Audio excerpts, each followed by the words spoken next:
नमस्कार सांगमाने जय जगन्नाथ। मु आपण मानक आज देखी देखु मोर गचरे शिउली हो जाइए। मुझे धनिया गछ आउ पालंग शाग धनिया शाग पालंग शाग लगे ए चेर माड़ी जाइए आउ शिउली बनी जाइए। जदि ग्रो बैग रे होल नथिबो ए भलिया ही हम मु ग्रो बैग रे मु निजे होल करथिली। गोटे गोटे ग्रो बैग रे होल थाए गोटे गोटे ग्रो बैग रे होल न थाए। मु कौन करे होल जोटा न थाए मु ताको होल करे तो यहाँ छोट होल हो जिबारु मोर ए गछरे शिउली हो जाइए। शिउली हेबा द्वारा आ गछ बढ़िबारे लागुनी। देखंतु शिउली केते बनी जाइए। शिउली हेबा द्वारा गछ आउ बढ़ुनी।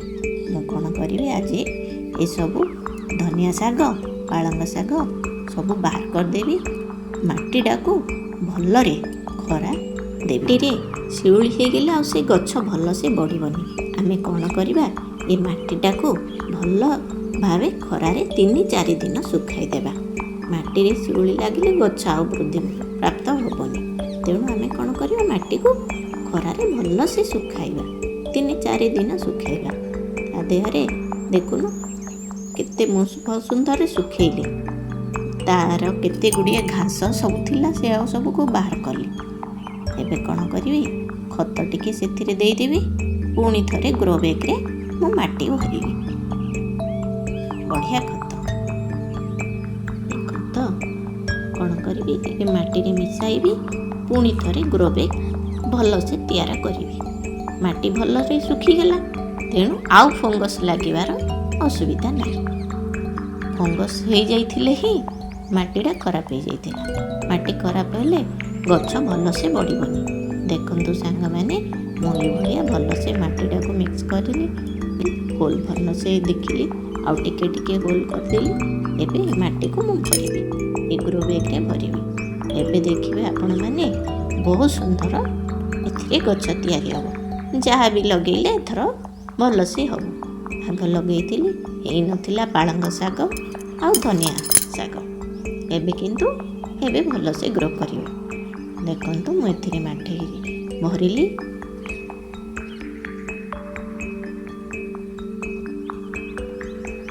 भलरे सुखई देइथिली 3-4 दिन। एबे मु आदेरे शाग मंजी बुणीबी।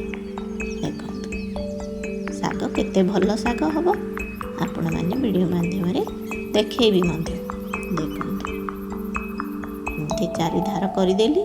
एथिरे मु शाग मंजी को बुणी देली। ए ग्रो बैग रे मध्य 4 धार करदेली। एठी मध्य मंजी भरदेली। देखि पारथिबे एथिरे किछि पानी देबा। पानी पकेइबा। माटीटा को भल से घोड़े देके पानी टिके छिंची देबा। देखिबे 4-5 दिन रे शाग मंजी बहुत सुंदर बाहरी थर। माटीटा को माटी शिउली हो जाइथिबो मले माटी को भल से आमे सुखेइबा। सुखेइले तार शिउली जो भी फंगस थिबो से सबु खरारे मरी जिवे। देखंतु 4 दिन रे मोर एते सुंदर शाग हेबा